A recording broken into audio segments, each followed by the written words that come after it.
não parar, não precipitar e não retroceder. Então dizer para esse cara, sabe quando nós vamos parar? Nunca. Nunca na sua porca vida. Né?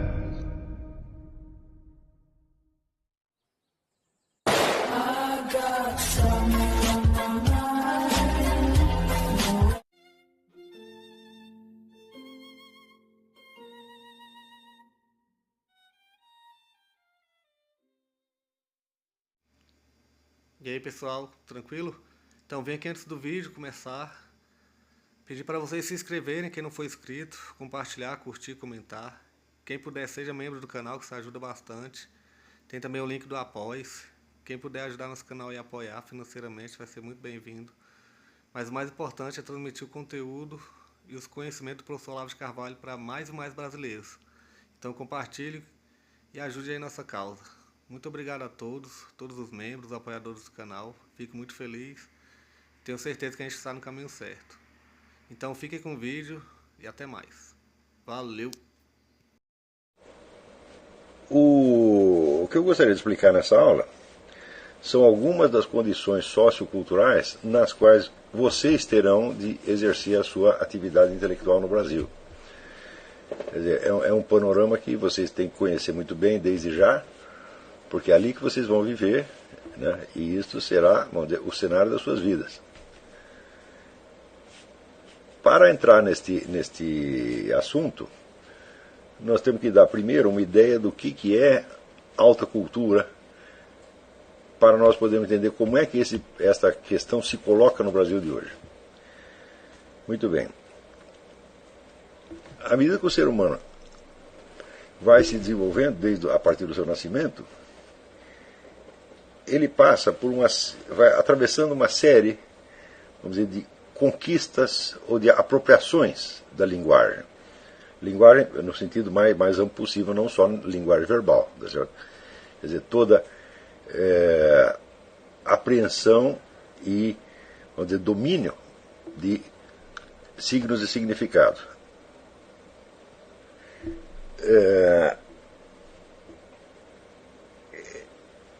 O que se vê então é uma espécie de uma escalada, onde o indivíduo vai conquistando círculos cada vez maiores de linguagem que lhe dão acesso à convivência com círculos maiores de pessoas. Tá certo? E, portanto, a maiores e mais complexas possibilidades da ação humana. Tá certo? É claro que o primeiro círculo que ele tem que conquistar é a comunicação imediata com a sua família, com o pai, a mãe, irmãos, etc. etc. E nós sabemos que ali todas as deficiências de linguagem que a criança tenha serão supridas, de certo modo, pela própria família. Quer dizer, por exemplo,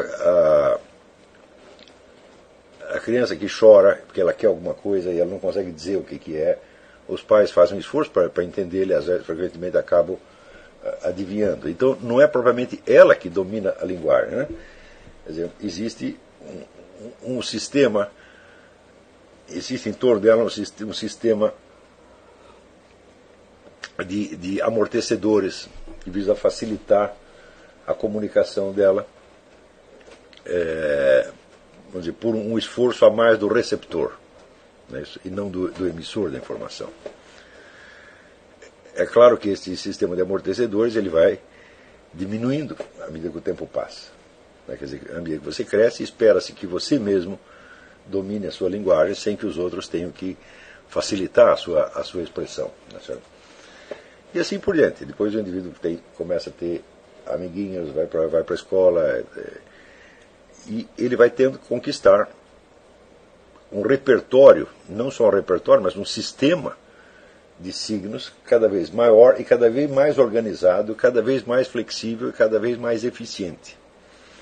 Isso até o ponto em que, quando o indivíduo está próximo da idade madura, supõe-se que ele seja capaz de expressar, de comunicar tudo o que é necessário para a sua subsistência na sociedade humana. E se ele não souber, então dane-se. Quer dizer, se ele não consegue explicar as suas necessidades, os seus objetivos, ninguém tem nada a ver com isso e ninguém tem obrigação de ser tolerante e compreensivo com ele. Hein?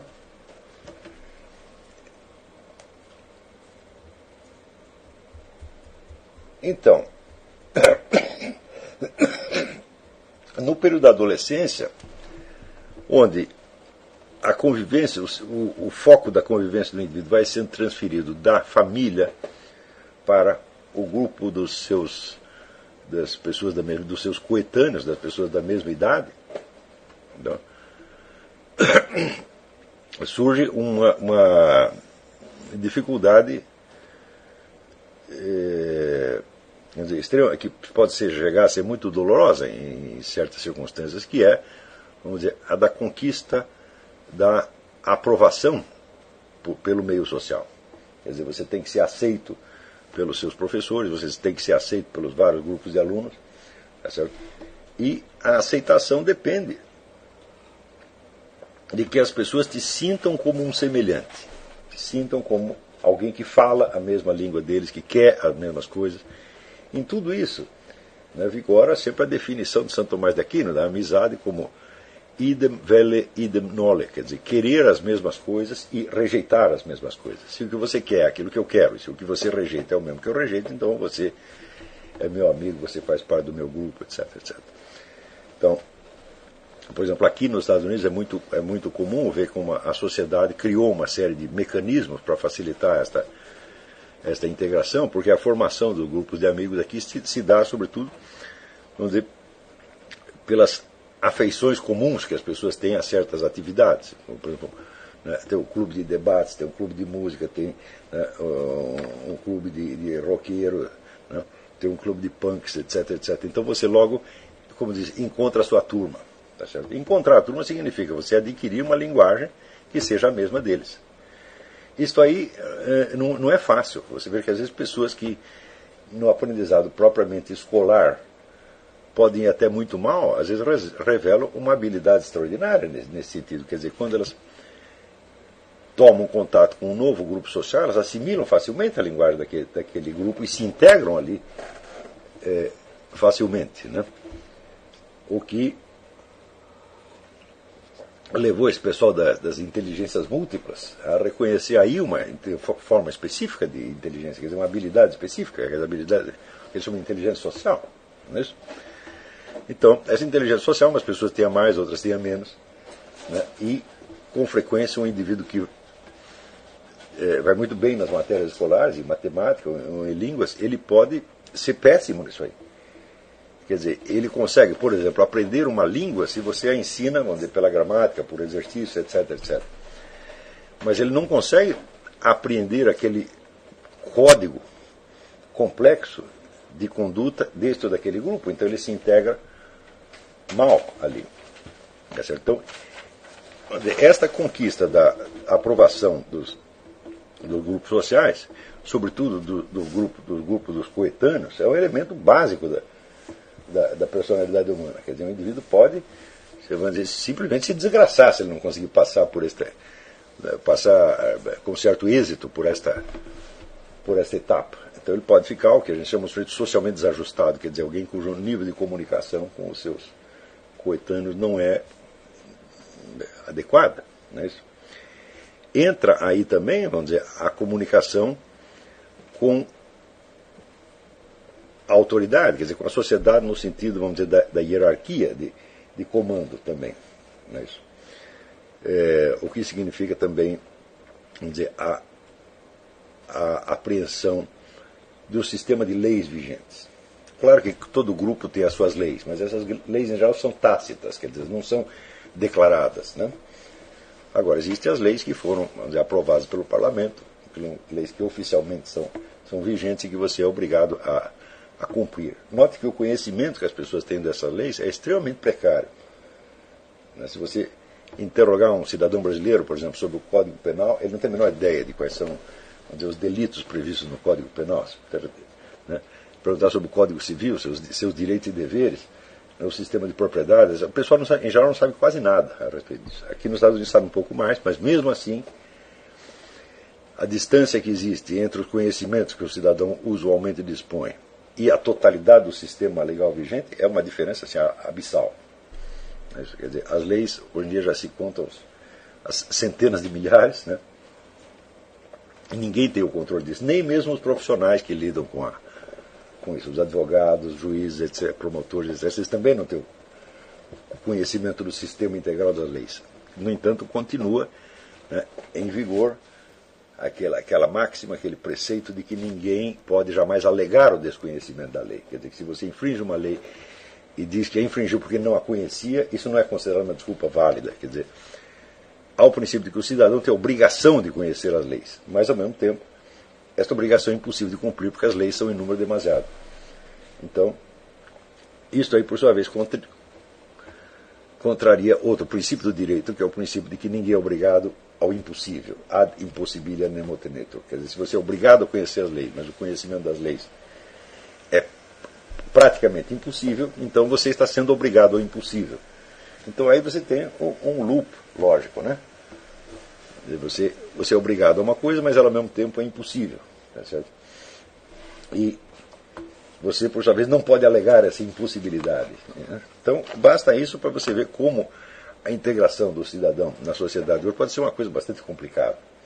Não é isso? E a dificuldade de você integrar na sociedade, é claro que fomenta uma situação, um estado psicológico de extrema insegurança. A insegurança, por sua vez, impele o indivíduo a buscar, vamos dizer, a proteção da autoridade, o que, por sua vez, aumenta o poder da autoridade e, portanto, aumenta o número de leis. Tá certo? Então, isto que eu estou descrevendo, isso acontece para todas as pessoas, sem exceção. Quer dizer, a não ser que o sujeito fique em casa.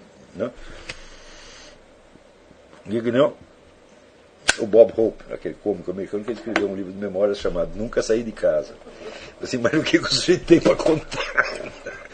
Então, a não ser que você nunca tenha saído de casa, então, algum desses problemas você vai ter topado. Quer dizer, a integração num grupo cuja aprovação você necessita. Tá certo? Ou que, ao contrário, o grupo te rejeita sem você sabe o porquê. Mas... E também a integração na sociedade maior, no mundo das leis e do direito. Tá certo? Claro que, além do mundo das leis e do direito, existe o mundo gerador das leis e do direito, que é o mundo da política. Frequentemente, as pessoas desenvolvem alguma participação no mundo da política, no mínimo através do voto e através das opiniões. Não é isso? Antes de ter a mais mínima ideia de qual é o sistema legal vigente. Existe já uma coisa incrível, quer dizer, as pessoas não conhecem as leis, mas elas exercem alguma influência aí através do voto, dos debates, etc, etc. Isso quer dizer, por aí você já nota que a integração do cidadão na sociedade contemporânea é um negócio cheio de percalços, cheio de contradições, cheio de problemas. Né? Mas,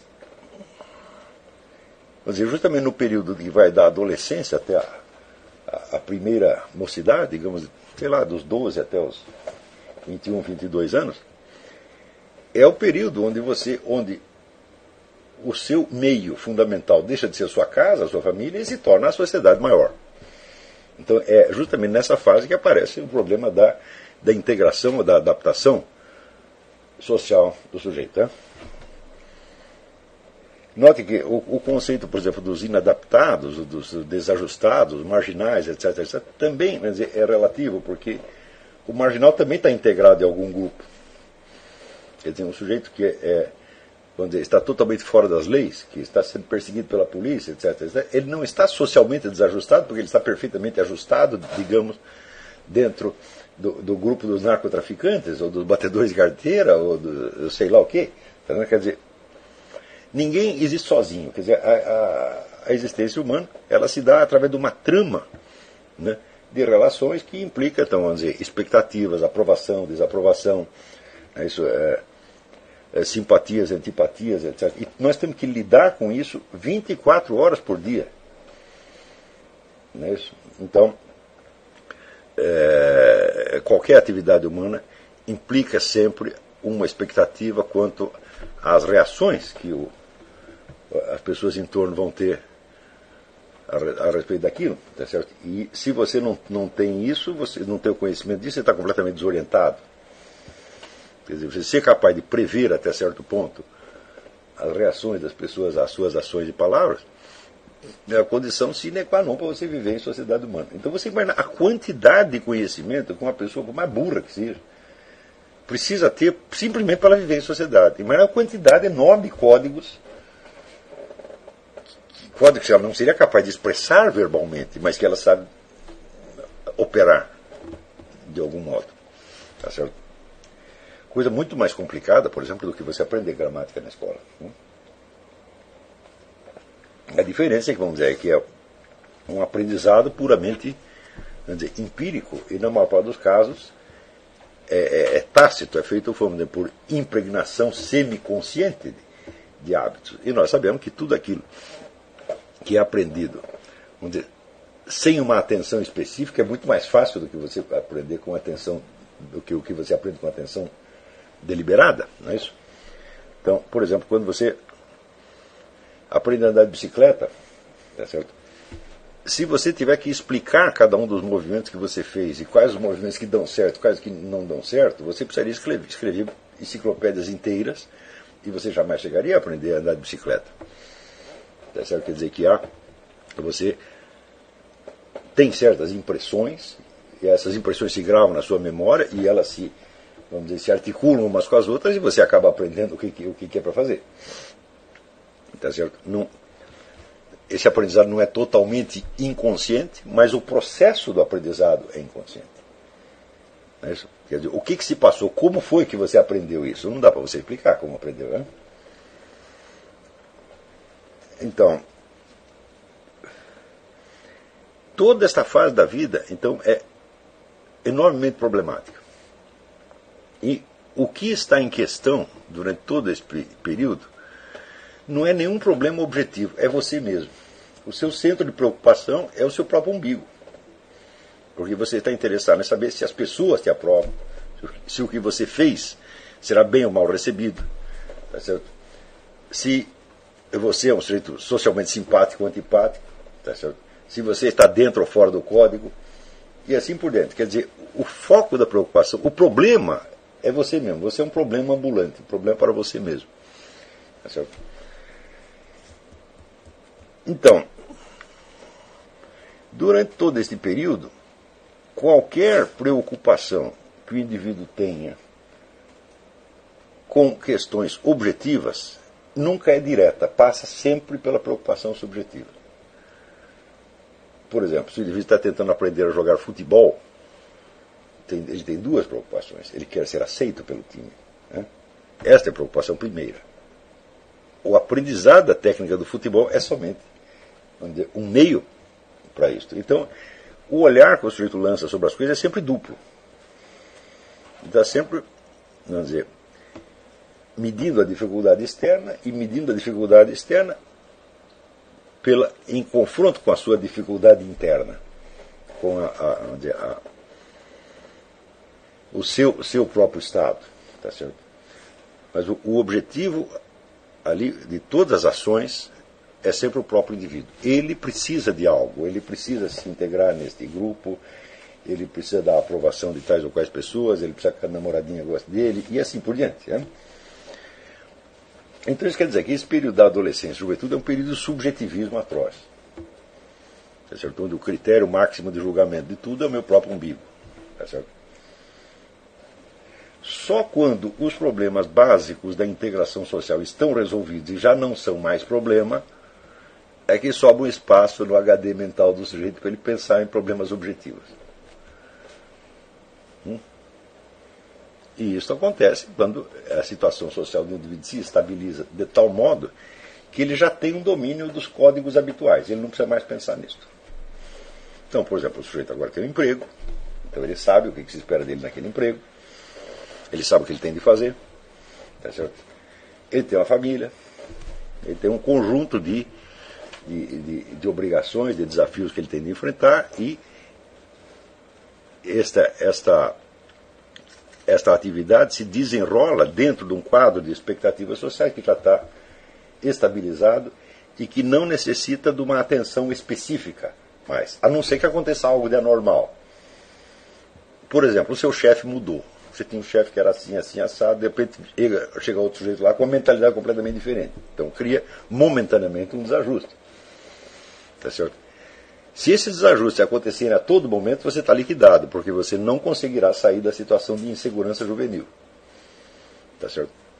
Então, mas quando estabiliza o quadro, então o indivíduo está pronto para começar a desempenhar alguma atividade real. Quer dizer, ele começa a cuidar de problemas objetivos. Por exemplo, se ele é um mecânico de automóveis, ele já não precisa mais saber se o cliente da oficina gosta dele, não gosta dele. Ele precisa consertar um carro. Quer dizer que o problema subjetivo tem que ser deixado de lado por um momento e ele tem que resolver um problema realmente. Né? Muito bem. Todo o período que nós chamamos de educação do indivíduo, que é, vamos dizer, desde a infância até o fim da adolescência, é centrado, então, na própria pessoa. E o problema que está sendo trabalhado ali é o do ajustamento social. Está entendendo? Então, isso quer dizer que, por exemplo, quando você está estudando história no ginásio, você não está interessado propriamente nos fatos que aconteceram na história. Você está interessado em você ser aprovado no exame do fim do ano. Quer dizer, o foco central é você mesmo. A história é um instrumento, o seu aprendizado da história é um instrumento para você conseguir uma aprovação da qual você necessita. Tá certo? Também é claro que existe aí, fora dos problemas do aprendizado escolar, existe o problema, vamos dizer, das afeições, daquilo que você gosta ou não gosta. Nesse período, por exemplo, você pode descobrir que você gosta de certas disciplinas na escola e você não gosta de outras. Algumas mexem com a sua imaginação, lhe dão uma satisfação subjetiva. Note bem que mesmo aí o foco não está no objeto propriamente dito daquela disciplina, mas na satisfação que ela dá a você. Não é isso? Então, por isto mesmo, todo o processo de educação é um teatro. Quer dizer, tudo que se passa na educação não corresponde à realidade do que está sendo ensinado, mas à situação pedagógica criada. Não é isso? Por exemplo, no ensino de uma disciplina qualquer, a ordem do ensino não refletirá a estrutura interna da disciplina, mas a ordenação pedagógica que for considerada a mais propícia para o seu aprendizado. Não é isso?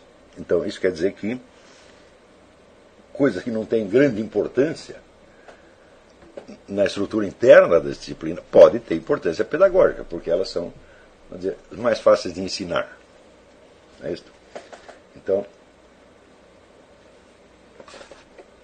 eu me lembro, por exemplo, quando eu estava no ginásio, eu tinha um professor muito original de biologia.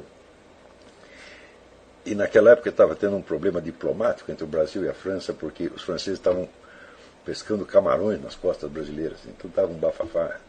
Aí todo dia saía aquilo no jornal. Então ele tomou aquilo como pretexto para dar uma aula de biologia em torno dos camarões e ficou 6 meses lecionando camarões. Não porque os camarões, dentro da ordem, vamos dizer, da estrutura total da ciência biológica, sejam tão importantes assim, mas porque pedagogicamente convinha naquele momento, tá certo? Então, isso eu estou mostrando para você, para mostrar como a estrutura da experiência educacional é totalmente centrada na pessoa do estudante e não na objetividade da disciplina que está sendo estudada. Está compreendendo? Do mesmo modo, as situações pedagógicas não são situações reais. São situações teatrais, montadas para simular uma realidade do mundo exterior. Não é isso?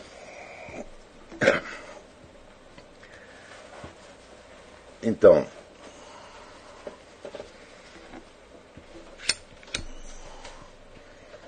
por exemplo, você imagina a diferença do que é o estudo de história para um estudante de ginásio e o que é aquilo para um diplomata que esteja discutindo com o representante de uma outra nação um problema de fronteiras, por exemplo. Esse diplomata ele tem que saber exatamente o que aconteceu de fato, quer dizer, quem chegou ali primeiro, quem demarcou a fronteira, etc, etc. Ele tem que saber tudo isso realmente. Tá certo? Ele não precisa saber isso para passar de ano. Quer dizer que o interesse dele, como está pressionado por uma situação real que ele não tem que resolver, então se dirige diretamente ao objeto da ciência histórica, quer dizer, aos próprios fatos históricos. Tá certo? No aprendizado, por exemplo, o professor pode recorrer a uma série de recursos de ficção, tá certo? Para te explicar certas coisas. Quer dizer que se o que você souber da história não corresponder exatamente aos fatos, tá certo? Mas corresponder à ordem pedagógica escolhida, muito bem, você passa de ano. Então, durante esta fase, existe então sempre a presença do elemento imitativo e teatral. E a única coisa real que existe ali é você mesmo. Quer dizer, a sua necessidade psicológica, social, de você se integrar no meio, de você obter aprovação, etc, etc, etc. Este é o foco de tudo o que acontece. Tá certo? Mas já na passagem para a vida adulta, a situação realmente muda. Porque o que as pessoas esperam de você, tá certo, é que você desempenhe certas funções realmente. Note que o que está em jogo já não é mais a sua aprovação social. Quer dizer, se você obteve um emprego, é porque você já foi aprovado para aquele emprego, você não está mais em teste. Então, o que se quer agora não é que você demonstre a sua capacidade de estar naquele emprego, mas que você resolva os problemas reais que lhe foram colocados. Está entendendo? Por mais simples que seja o problema. Por exemplo, você pode ser o faxineiro que cuida dos banheiros. As pessoas não querem saber se você é capaz ou se você não é capaz. Eles querem que o banheiro esteja limpo. Se você é um sujeito totalmente incapaz, mas você conseguiu fazer aquilo, está ótimo. Quer dizer, não é você mais que está em julgamento, mas o efeito real das suas ações. Entendeu? Isso quer dizer que o tratamento que as pessoas te dão vai se tornando progressivamente mais impessoal. Quer dizer, você já, agora, como você já tem um papel social definido, você passa a ser tratado, já não como seu fulano, mas como representante daquele papel social. Tá certo? Papel social que implica, então, vamos dizer, certas obrigações. E o que as pessoas querem é que você cumpra aquelas obrigações que já estão definidas. Então, por exemplo, se você consulta um advogado, ele não está sendo testado se ele é capaz ou não de ser advogado. Claro que ele é capaz, tanto que ele já é. O que você quer é que ele trate do seu caso, vamos dizer, com objetividade e chegue ao resultado desejado. Não é isso? Então, ainda que, vamos dizer, as relações pessoais não sejam suprimidas, elas passam para um segundo plano. Acontece que aquela fase, vamos dizer, de adaptação social, ela deixa marcas profundas nas pessoas, pela duração dela. Quer dizer, praticamente desde o instante em que você começa a sair de casa, até o instante que você é reconhecido como um cidadão adulto, com direitos e deveres definidos, toda esta fase foi vivida em função do problema da adaptação. E se as pessoas gostam de você ou não, se elas te aprovam ou não. Tá certo? Então, a longa duração desse processo faz com que esse critério de vida, que é o de buscar a adaptação, buscar a integração em grupos, tem uma função enorme na sua psique total. E com que ela continue existindo, mesmo quando ela não é mais necessária. Mesmo porque os círculos sociais nos quais você pode se integrar, a lista desses círculos sociais não termina quando você chega à idade adulta. Há outros grupos mais importantes com os quais você pode querer se comunicar. Mas, por exemplo, no caso, digamos, de uma militância política, quer dizer, você vai ter que adquirir uma linguagem, um conjunto de códigos que lhe permita falar com todos os demais militantes. Quer dizer, você quer participar agora de um outro diálogo que já não se dá mediante o encontro pessoal, mas que se dá, por exemplo, através das publicações do partido, do site do partido, etc, etc. Quer dizer, você está convivendo com pessoas que você não vê mais. Pessoas que estão longe de você. Então, você veja, como você vai se integrar num meio social que você não enxerga como um todo, né?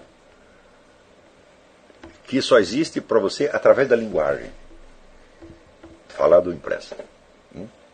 Então você precisa conseguir certas habilidades linguísticas especiais que o identifiquem com aquele grupo. Você precisa aprender a falar como eles. Está compreendendo? E você tem que falar como eles de tal modo que a sua palavra escrita, digamos, numa carta ao jornal do partido, né, sem a sua presença física, o identifique como um membro daquela comunidade.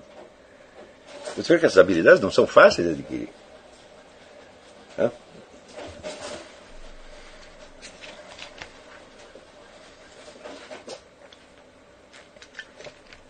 Aquilo que nós chamamos de alta cultura não é nada mais do que a integração num outro grupo humano.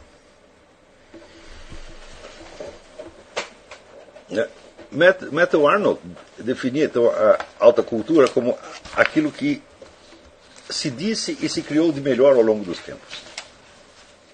Tá certo? Então, ao adquirir a alta cultura, você está tentando se integrar no grupo das pessoas que podem conversar a respeito do que se disse e se criou de melhor ao longo dos tempos.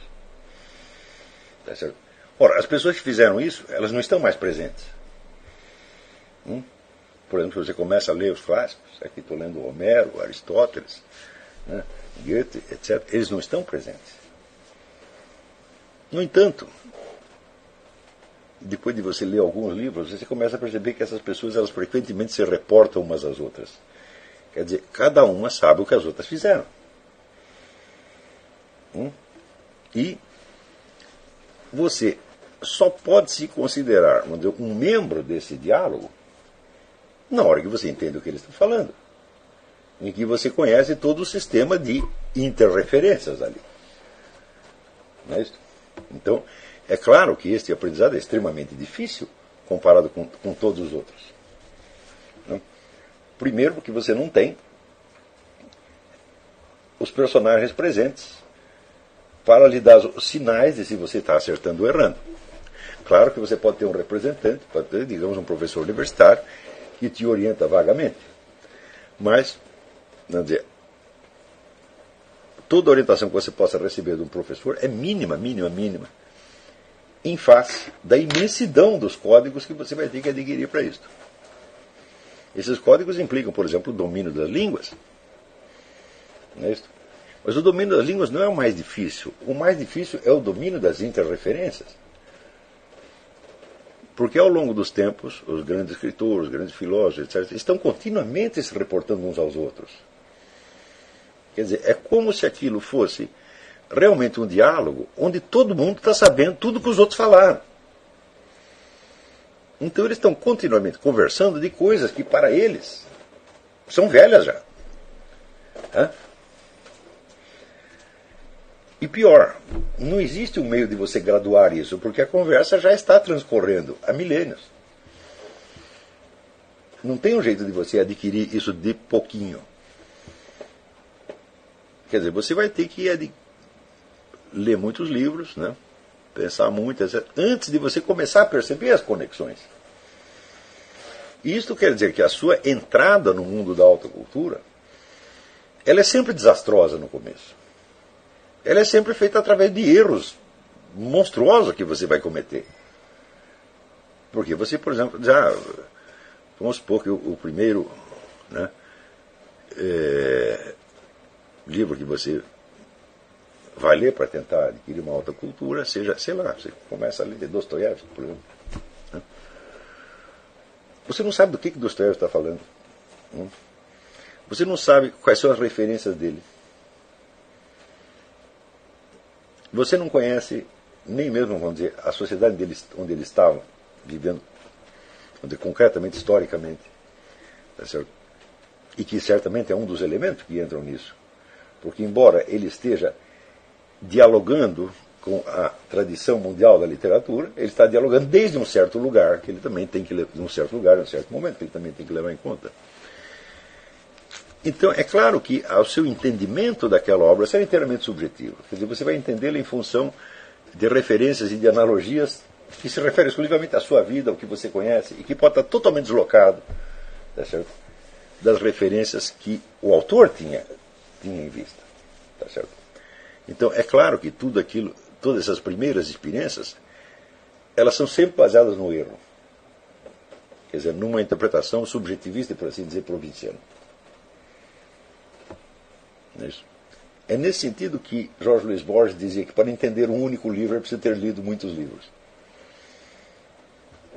Quer dizer que você penetra no mundo da autocultura depois de você ter adquirido uma massa gigantesca de informações, e aquilo começa então, de repente, a fazer sentido para você, porque você sabe do que as pessoas estão falando e quando elas estão se referindo umas às outras.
Chegamos a mais um final de uma aula, de um vídeo. Espero que tenham gostado. Quem não se inscreveu ainda, se inscreva, compartilhe, comente. Ajude o nosso canal, apoie, seja membro.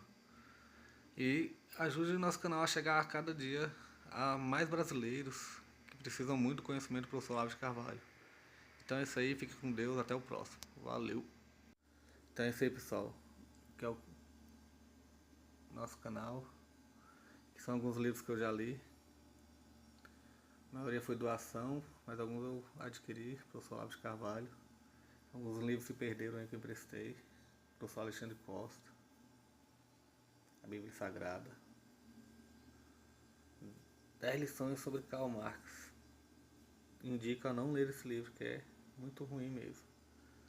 Alguns pensadores aqui que realmente, como o professor Olavo de Carvalho disse, não são pensadores. Valeu, tamo junto aí. Apoie nosso canal, seja membro.